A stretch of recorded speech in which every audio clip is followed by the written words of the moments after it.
The Texas plains stretched endless under a bruised sky. Spring of 1888 heavy with the threat of rain. Mesquite trees stood like gnarled sentinels, their roots clawing into cracked earth that hadn't tasted water in weeks. Beckett Travers tugged his hat low, squinting through the haze as his mare, Juniper, picked her way along a trail worn by cattle drives. At 40, Beckett's hands bore the calluses of a trail guide's life. 20 years herding beeves across rivers and badlands. His only company, the wind and the stars. He liked it that way. People complicated things, left scars deeper than any canyon. The plains, though, were honest. They didn't lie about their hardships. A rumble stirred the air, not thunder, but the restless churn of a river swollen beyond its banks. Beckett reined Juniper toward the sound, his gut tightening. The Brazos River, a mile off, was a fickle beast in spring, and the clouds piling dark as coal promised trouble. He'd seen floods before, rivers that turned trails to sludge, stranding herds and men alike. His eyes scanned the horizon, catching flickers of movement, white shapes scattering across a low ridge. Sheep, not cattle, 100 or more, bleeding in panic, their wool sodden as they stumbled through rising water. Beckett cursed under his breath. Sheep weren't his business. He'd guided mutton drives once, hated every minute. Skittish creatures, prone to bolting. But the cries carried a raw edge, and beyond them, a human shout pierced the wind. A woman's voice, sharp with fear. "Vuelve, por favor!" He spurred Juniper forward, weaving through sagebrush toward a gulch where the river spilled over its banks. Mud sucked at his boots as he dismounted, the air thick with the scent of wet earth and panic. There, knee-deep in churning water, stood a young woman, her dark braid plastered to her neck, arms flailing as she tried to herd the sheep toward higher ground. Her skirt clung to her legs, and her face, brown as the earth, etched with resolve, held no quit despite the odds. "Stay back," Beckett called, voice rough as gravel. She didn't hear, too focused on a lamb caught in a tangle of roots. The water surged, nearly knocking her down. Beckett waded in, cold biting through his denim. He reached the lamb, prying it free with steady hands, and shoved it toward the ridge. The woman spun, eyes wide, catching his. "They're all I got!" she shouted, hoarse over the roar. "Get to the ridge." Beckett pointed to the rise, where most of the flock huddled. She hesitated, then nodded, splashing towards safety as he corralled stragglers. The current tugged, relentless, but Beckett's years on trails had taught him to read water like a map. He flanked the sheep, whistling sharp to keep them moving, his boots sinking into silt. Juniper snorted nearby, steady as stone. It took an hour, maybe two, time blurred in the wet chaos, but the last sheep scrambled up the ridge, bleeding and trembling. Beckett hauled himself up, soaked to the bone, and found the woman counting her flock, her hands shaking but her jaw set. She was young, maybe 20, with eyes dark as the storm and a strength that didn't need words. "I'm Aria Delgado," she said, offering a hand, small but calloused. "These sheep, they're my family's, all we have left." Beckett Travers. He shook her hand, brief, his own rough as leather. Trail guide, passing through. Her gaze held his, searching, then softened. "My abuelo, he left me something. Maps, old ones. They show places no one's grazed in years. I owe you. Come by my camp tomorrow. I'll show you." Beckett frowned. Maps? He'd heard tales of hidden pastures, but most were fool's dreams. Still, her earnestness stirred something, a flicker of curiosity he hadn't felt in years. "Maybe," he said, non-committal. Aria nodded, turning back to her sheep as the rain eased, the sky cracking open to reveal a sliver of gold. Beckett mounted Juniper, glancing back at the ridge where Aria stood, small against the vast plains, yet rooted like the mesquite. He didn't know why he'd stopped, didn't know why her words lingered, but as he rode into the dusk, the Texas wind carried a promise of paths yet untraveled. The plains stretched on, endless and unforgiving, but for the first time in years, Beckett felt the tug of something more than solitude. He didn't trust it, not yet, but he'd ride to her camp come morning, just to see. The Texas dawn broke sharp and golden, painting the plains in hues of amber and dust. Sagebrush dotted the rolling land, the shadows stretching long across trails worn by hooves and hardship. Beckett Travers stirred his campfire's embers, the scent of coffee mingling with the earth's dry breath. His campsite, a modest clearing near a limestone outcrop, felt temporary, like every place he'd called home for a night. Juniper grazed nearby, her tail flicking at flies, while Beckett's thoughts lingered on the previous day's flood and on Aria Delgado. Her offer of maps, old and mysterious, tugged at him, a thread of curiosity he couldn't quite cut. He'd spent years guiding cattle through known trails. Uncharted pastures were the stuff of campfire tales, not truth. Yet her eyes, fierce with gratitude, had held a conviction that unsettled his solitary ways. Hoofbeats broke his reverie. Aria rode up on a wiry pony, her shepherd's crook tied to the saddle, her face bright despite the dust on her rebozo.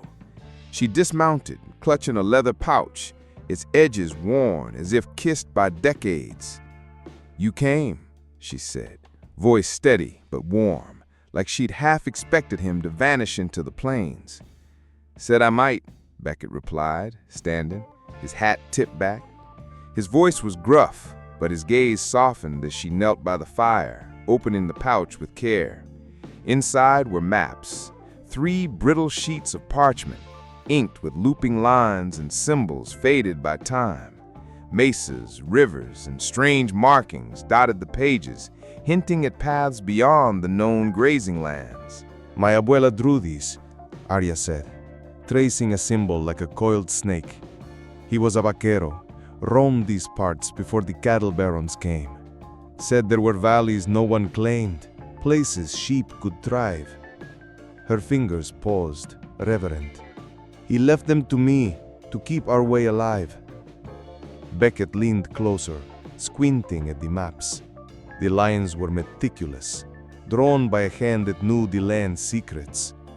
One map marked the canyon west of the Brazos, its edges curling toward the star-shaped glyph. "These are old," he said, skeptical. "Land changes, rivers shift. You sure they're true?" Aria's jaw tightened. "They're true. Abuelo never lied. He said the land speaks if you listen." Her voice carried a weight, not just of belief, but of duty, as if the maps were more than paper. They were her blood's promise. Before Beckett could answer, a shadow fell across the fire.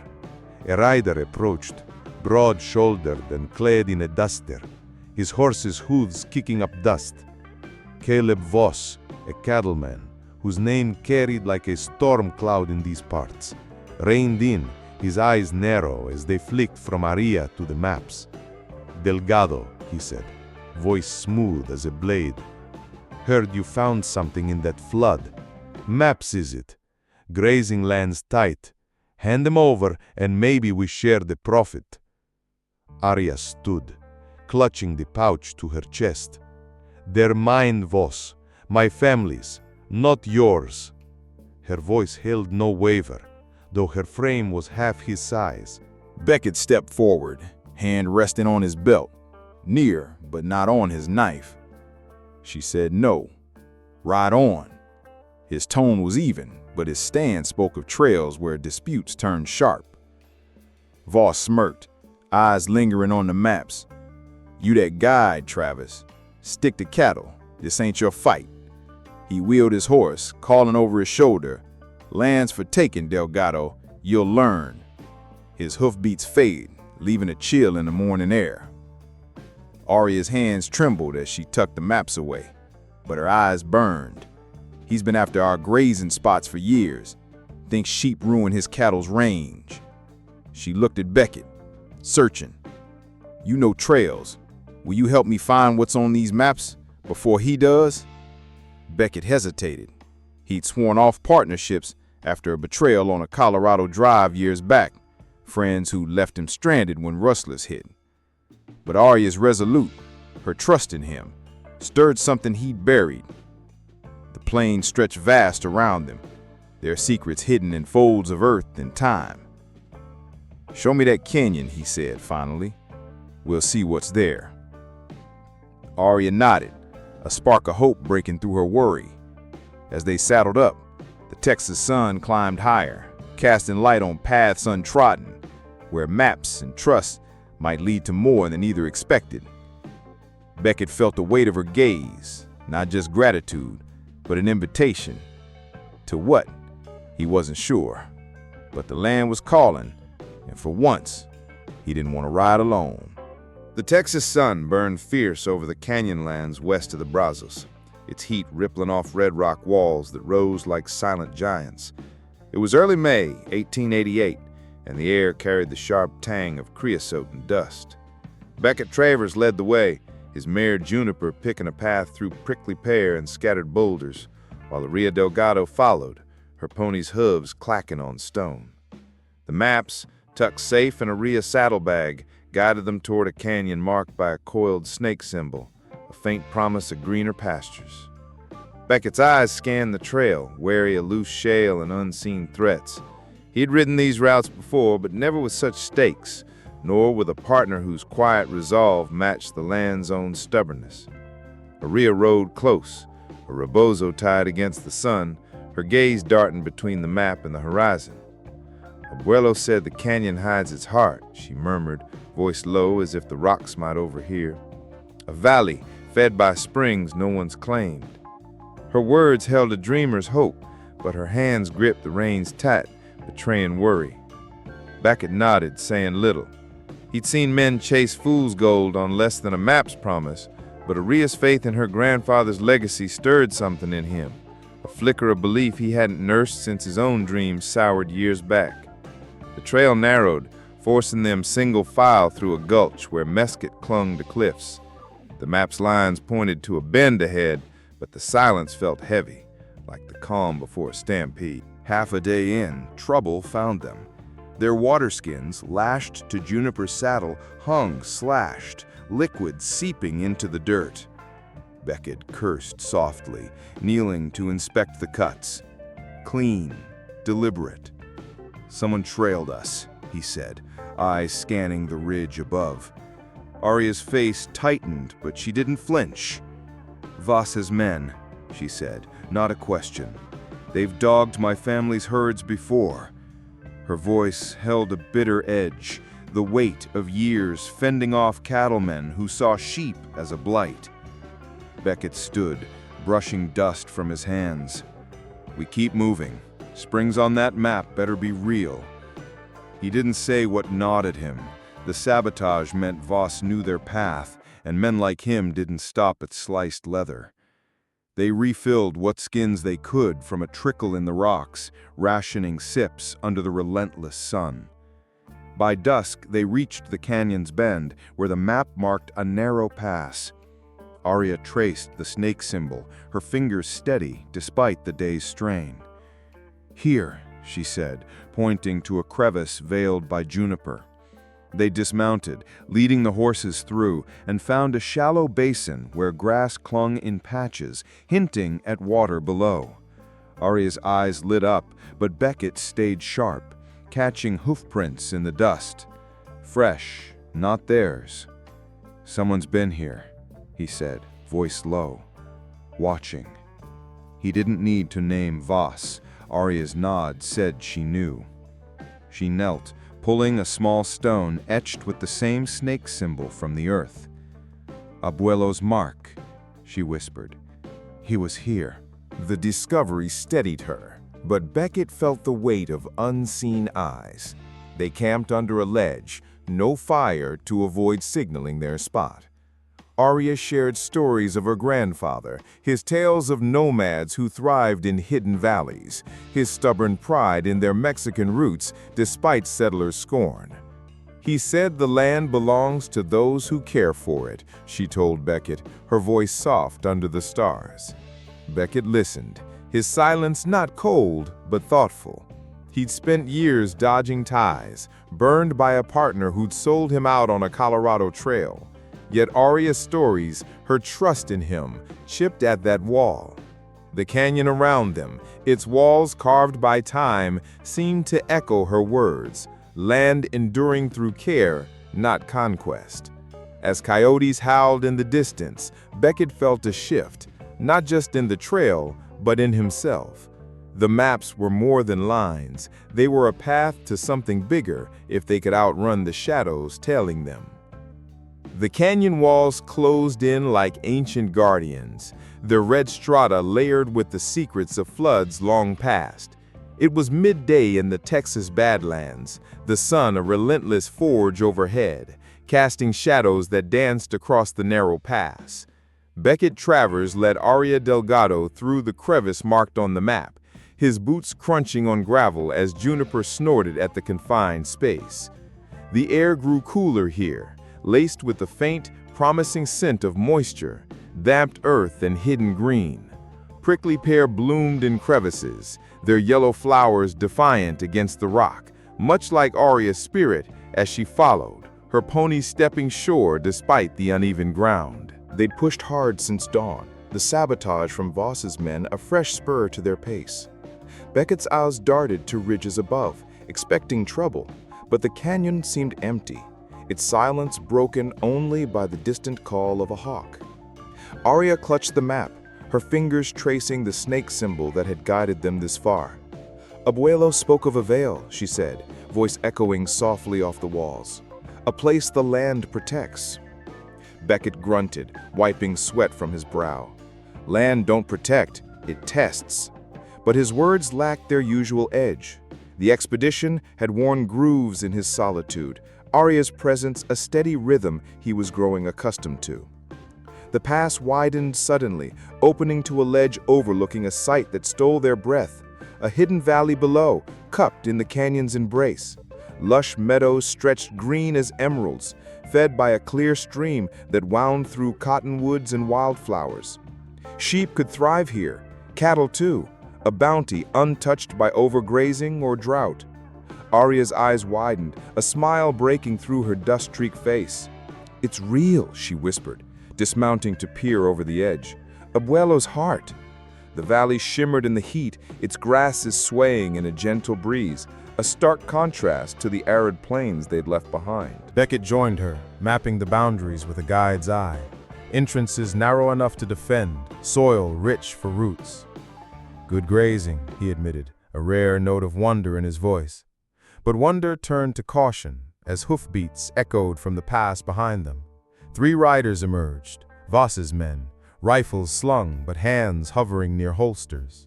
The leader, a lanky hand named Rafe, smirked. "Nice find, Delgado. Boss'll like this. Hand over the map and we ride easy." Aria stepped forward, chin high. "This ain't for taking. It's for sharing. My abuelo meant it for all who tend the land."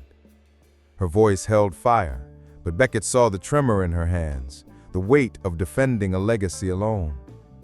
Beckett positioned himself between them, calm as stone. She said no, turned back. His stance was unyielding, years of trail confrontations etched to its frame. Rafe laughed, but his eyes flicked uncertain. The standoff stretched, tension thick as the canyon air. Then Beckett spotted a loose boulder above, nudged by wind or fate. "Rock slide," he muttered, shoving Aria aside as he kicked a support stone free. Gravel tumbled, not harming, but blocking the pass in a cloud of dust. The riders reared back, cursing as they retreated, their ambush foiled. Aria dusted herself off, gratitude shining in her eyes. "You didn't have to risk that." "Couldn't let him take it," Beckett said, voice low. He didn't add that it wasn't just the valley he protected.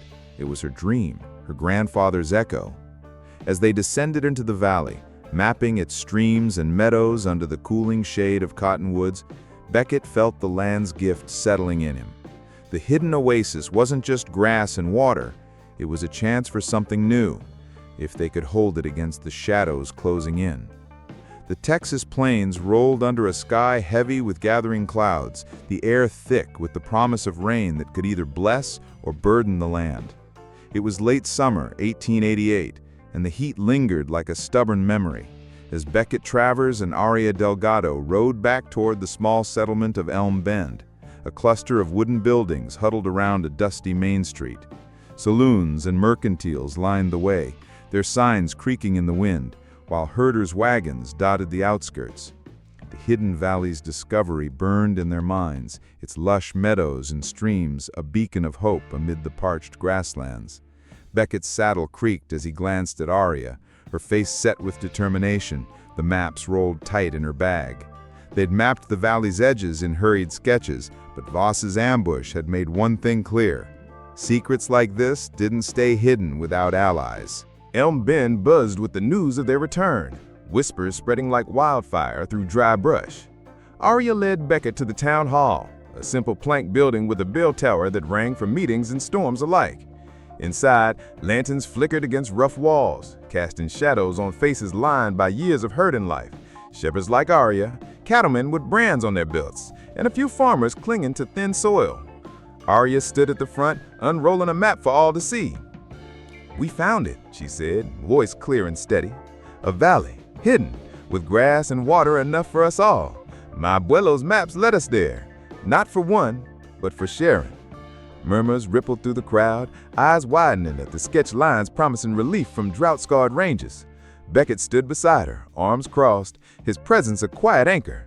He'd never been one for speeches, but Aria's words stirred him. Her vision of a cooperative, rotating access to the valley echoed the land's own rhythms. Caleb Voss pushed through the door, his bulk filling the frame, eyes dark as the brewing storm outside. "Sharon," he barked, voice booming. "That land's open range. My cattle needed more than your mutton. Maps a no, I'll claim it." His loyalists nodded, tension thickening in the air like humidity before rain. Aria met his gaze, unflinching. "Claiming breaks us all. Droughts coming. Look at the sky. We rotate, we thrive together." Her words held her grandfather's wisdom, a plea for unity over greed. Beckett stepped forward, his tone even. "I've trailed these plains. Fought over water ends bad. Share it and everyone wins." Whispers grew. Some nodded, swayed by Aria's storytelling of her abuelo's nomad ways, tales of valleys sustaining families through hard times. Voss scoffed, rallying his men. "You're outsiders. Her with her sheep, you a drifter guide. This town's for cattle." But as thunder rumbled, shaking the whole, doubt flickered in his eyes. Outside, winds whipped dust into whirlwinds, a storm threatening to strip bare what little grass remained. The meeting stretched, debates heating like the air. Aria shared more, how the valley's springs could water all herds if managed right. A young shepherd spoke up, then a cattle hand, voices blending in cautious agreement. Voss stormed out, but not before a crack in his armor shone. His own ranges were fading, overgrazed and dry. As rain began to patter on the kin roof, the group voted. A cooperative formed, with Beckett and Aria as first guides. Plans flowed, routes mapped, rotations set. Beckett felt the shift, his solitary trail widening to include these folks, Aria's gratitude now a shared bond. The storm broke fully outside, washing the plains clean, much like their alliance promised to renew the land. Autumn winds swept the Texas plains in 1888, carrying the scent of ripening grass and the lowing of herds across the open land. Months had passed since the town hall meeting in Elm Bend, and the hidden valley had bloomed into a symbol of shared strength. Meadows, once secret, now hosted rotating flocks and cattle, the cooperative's rules ensuring no patch was overgrazed. Beckett Travers stood on a ridge overlooking the valley, his hat shading eyes that had grown accustomed to seeing beyond solitude. Juniper grazed nearby, while young guides, herders' sons and daughters, gathered around him, notebooks in hand. He pointed to safe trails through the canyon, his voice steady as he taught knots and signs of shifting weather. "Land gives if you respect it," he said, echoing Aria's grandfather's wisdom that had become his own. Aria Delgado moved among them, her rebozo fluttering as she documented the map's history in a leather-bound book, sketching symbols and stories for future keepers. Her sheep thrived in the valley's green, their wool thick and healthy, a testament to the bounty. The cooperative had grown, 20 families now, sharing tools and knowledge, turning rivalry into rhythm. Beckett caught her eye, a quiet nod passing between them, born of trails walked together. Caleb Voss approached on horseback, his once domineering frame humbled by the drought that had nearly ruined his ranges. "Travers," he greeted, dismounting with a nod to Aria. "My herd's ready for rotation. That spring you found saved us." His voice held no bluster, only respect forged in hardship. The final map symbol, a hidden spring uncovered during a joint survey, had sealed his change. Fresh water bubbling up, enough for all, a gift the land revealed when greed gave way. The valley hosted a festival that evening, lanterns strung between cottonwoods, tables groaning with cornbread, beans, and mutton stew. Laughter echoed as herders shared tales, storms weathered, paths mapped. Aria stood with Beckett by the stream, its waters clear under the stars. "We built this," she said softly, her hand brushing his, "from one rescue to roots." Beckett squeezed her hand, his heart no longer a lone trail. "Couldn't have without you." They'd chosen partnership, not just in guiding, but in life, simple, steady, like the land itself. As coyotes sang in the distance, the plains felt less endless, more like home. The righteous ranger endured, transforming wandering into rooted prosperity, where gratitude and exploration wove families from strangers.